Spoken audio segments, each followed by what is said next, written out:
ಪ್ರತಿಯೊಬ್ಬರು ಗಿಡಗಳನ್ನು ಬೆಳೆಸಿರಿ. ಪೂಜ್ಯ ಶ್ರೀ ಫಕ್ಕೀರೇಶ್ವರ ಶಿವಾಚಾರ್ಯ ಸ್ವಾಮಿಗಳು. ಪರಿಸರ ಸಂರಕ್ಷಣೆ ನಮ್ಮೆಲ್ಲರ ಹೊಣೆ. ಮನೆಗೊಂದು ಮರ, ಊರಿಗೊಂದು ವನವಿರಬೇಕು. ಪ್ರತಿಯೊಬ್ಬರು ಗಿಡಗಳನ್ನು ನೆಡುವುದರ ಮೂಲಕ ಪರಿಸರ ಜಾಗೃತಿಗೆ ಪಣತೊಡಬೇಕಿದೆ ಎಂದು ಪೂಜ್ಯ ಶ್ರೀ ಫಕ್ಕೀರೇಶ್ವರ ಶಿವಾಚಾರ್ಯ ಸ್ವಾಮಿಗಳು ಹೇಳಿದರು.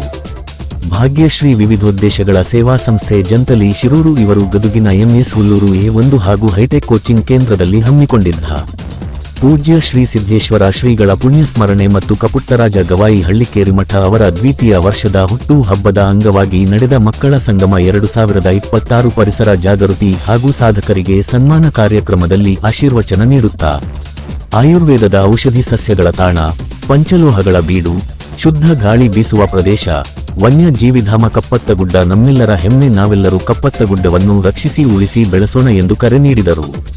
ಕಾರ್ಯಕ್ರಮ ಉದ್ಘಾಟಿಸಿದ ಗದಗ ತೋಟಗಾರಿಕೆ ಇಲಾಖೆಯ ವಿಶ್ರಾಂತ ಹಿರಿಯ ಸಹಾಯಕ ನಿರ್ದೇಶಕರಾದ ಸುರೇಶ ಕುಂಬಾರ, ವಿನಾಕಾರಣ ನೀರನ್ನು ವ್ಯಯ ಮಾಡಬಾರದು, ಜಲ ಸಂಪತ್ತಿನಿಂದಲೇ ಜೀವಚರಾಚರಗಳು ಎನ್ನುವುದನ್ನು ನಾವೆಲ್ಲರೂ ಅರಿಯಬೇಕಿದೆ.